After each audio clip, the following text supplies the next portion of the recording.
Général Vincent Desportes, qu'est-ce que ça signifie, cette évacuation de Kherson par les troupes russes, pour vous?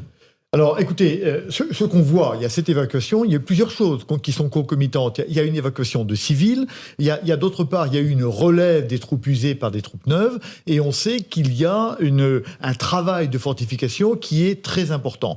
Alors, on sait bien qu'aujourd'hui, il y a deux possibilités. Soit quitter Kherson et repartir sur la rive orientale, soit tenir Kherson pendant tout l'hiver. Il semblerait qu'aujourd'hui, ce soit cette dernière option qui soit celle du président Poutine. Tenir pour deux raisons. D'abord, cette évacuation sous le feu ukrainien, sous les trois lignes, les trois lignes qui permettent, lignes logistiques, lignes de communication qui permettent de revenir en Ukraine, serait une opération très compliquée aujourd'hui pour ces 20 000 soldats. Et d'autre part, on le sait, Kherson est un symbole, comme l'est aussi Mariupol. Et on a vu que Mariupol commençait à être également fortifié. Poutine doit tenir ces villes qui ont été, pour l'une, le symbole de sa victoire initiale, et pour l'autre, le symbole d'un combat âpre qu'il a gagné. Avec le fait que la Russie a détruit environ 40% des infrastructures énergétiques ukrainiennes depuis début octobre, ça peut affaiblir l'Ukraine ou pas? Ben, évidemment, c'est le pari du président Poutine. Vous savez, il est bloqué en termes de tactique, et donc il cherche à ramener, à passer au niveau stratégique, et donc en cassant la volonté des Ukrainiens de combattre, d'où cette volonté de détruire les infrastructures. On appelle ça dans les armées des infrastructures vitales. C'est pour ça qu'en France, il y a un plan de protection de ce qui permet la vie des Français. Parce qu'une fois qu'on a détruit ça, la vie devient impossible, le moral tombe, etc., avec tous les effets que ça peut avoir en retour sur la volonté politique du combat. Louis Dragnel.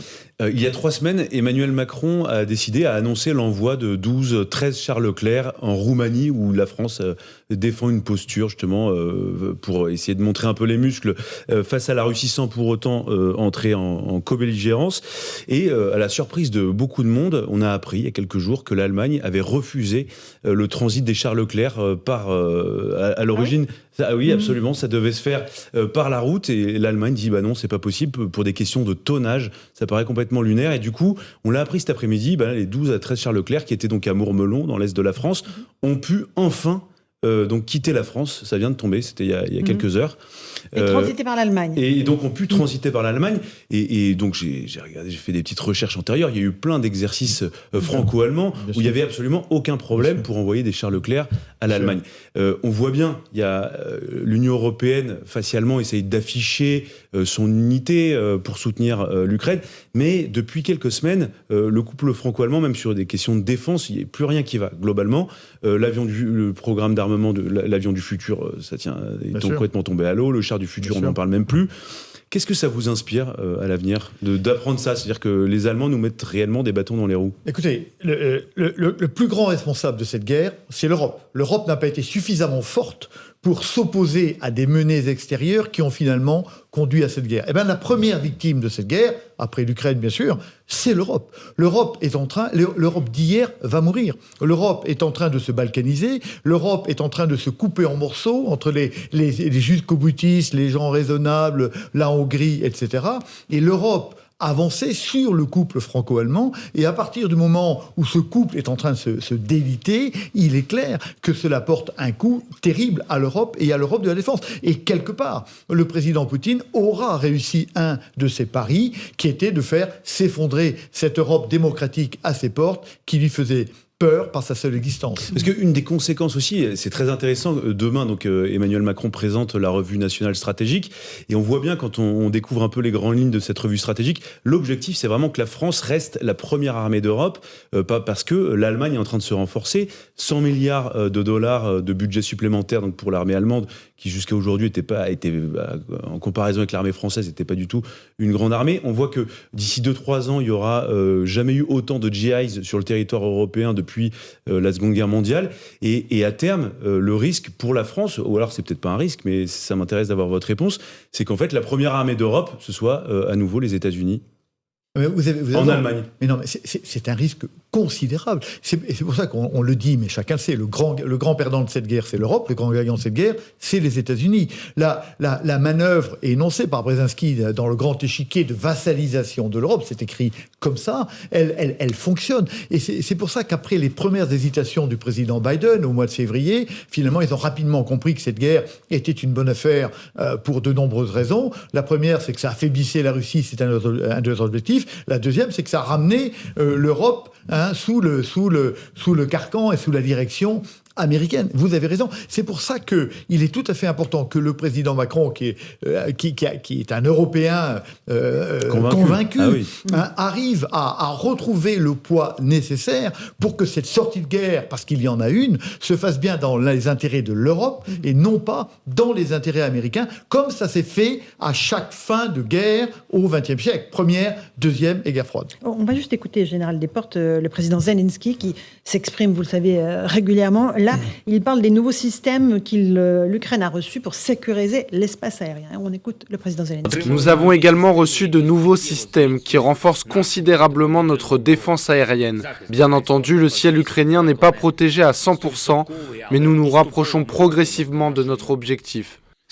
À ce jour, nous pouvons affirmer que la récente escalade de la terreur russe avec les missiles et les drones n'a eu pour seul effet que d'inciter le monde à répondre par une nouvelle aide à l'Ukraine. C'est important, c'est livraison de matériel pour sécuriser l'espace aérien. C'est évidemment fondamental, puisque la Russie était en train de reprendre l'avantage avec les drones iraniens qu'elle s'était procurés. Il est évident que si on arrive pour casser le plan de Poutine, qui est de détruire des infrastructures vitales ukrainiennes, la seule solution, c'est effectivement de pouvoir détruire ces drones et créer une espèce de bouclier. Et on voit bien qu'aujourd'hui, la crainte du président Zelensky, c'est que le flux d'armes finisse par se tarir. Il y a évidemment une menace avec les élections de mi-terme, puisqu'on sait que... Aux États-Unis. Il y a peu de gens qui sont véritablement contre l'aide à l'Ukraine. Mais beaucoup pensent qu'elle devrait être modérée. Et il est clair qu'on ne peut pas... L'Amérique n'ira pas contre, mais le robinet peut se tarir. Et le président Zelensky et l'Ukraine ont besoin de cette aide. Le président Zelensky sait, sinon on lui a sûrement dit, que l'Amérique perd ses guerres. Elle a perdu toutes ses guerres depuis 1945, mais elle les a perdues. C'est pas l'armée qui les a perdues. C'est à chaque fois le peuple américain qui a voulu se retirer. C'est typique de la guerre du Vietnam, évidemment. C'est typique de la guerre en Irak. C'est typique de la guerre en Afghanistan. Et donc, la grande crainte de Zelensky, c'est que ça s'arrête. Et il sait bien qu'il ne peut envisager de reprendre la partie de l'Ukraine qu'il a perdue que si les flux continue, et là, il y a un risque tout à fait important pour lui, bien sûr. Louis Dragnel, sur la situation en Ukraine. Alors, toujours ce qui m'intéresse, moi, c'est aussi par rapport aux enseignements pour la France, et toujours à demain la présentation de la revue nationale stratégique. Un des enseignements de cette guerre, et vous venez d'en parler, Laurence, c'est l'utilisation des drones, drones armés, drones de combat. Et nous, en France, c'est vrai qu'on on était très fort sur plein de choses, l'artillerie, les chars, les avions de chasse. Mais sur le drone, c'est vrai qu'on a un peu un train de retard. Il y a une école des drones à Lyon, hein. Oui, il y a une école des drones, mais enfin, c'est pas du tout pour cibler des responsabilités, mais l'armée de l'air, pendant plusieurs années, objectivement, n'a pas cru aux drones, ne voulait pas, parce que c'était la crainte de voir les pilotes être remplacés par des machines. Aujourd'hui, vous pensez que l'armée française est au point en termes de capacité de drone, s'il y avait une guerre comme ça, avec les mêmes enjeux de maîtrise du ciel? Votre réponse? La réponse est non. La réponse est non. Mais la prise de conscience est faite. Alors, il y a ces problèmes peut-être de l'armée de l'air, et puis il y a eu des problèmes industriels. On n'a pas su choisir entre Dassault et Airbus. Les choix gouvernementaux n'ont pas été faits, donc finalement, ça ne s'est pas fait. Enfin bref, vous avez raison, on a raté cette étape-là, on a raté la marche. Et il est temps aujourd'hui de se remettre en ordre de bataille et d'aller extrêmement vite. L'armée française a des drones, mais elle n'en a pas suffisamment. Je vous rappelle qu'au Sahel, elle a loué des drones aux États-Unis pour pouvoir avoir le renseignement dont elle avait besoin pour conduire l'opération Barkhane. Donc effectivement, il y a une marche très haute qui est à rattraper. Mais pas que dans le domaine des drones. Dans le domaine cyber, nous avons fait beaucoup. Il faut faire encore plus. C'est pour Alors ça va être les annoncé demain. cyberattaques, c'est ça, tout ce qui est le cyber. Emmanuel Macron va fixer le cap d'ailleurs demain. Il veut Bien que la sûr. France devienne la première puissance mondiale en termes de cyber. Un dernier mot.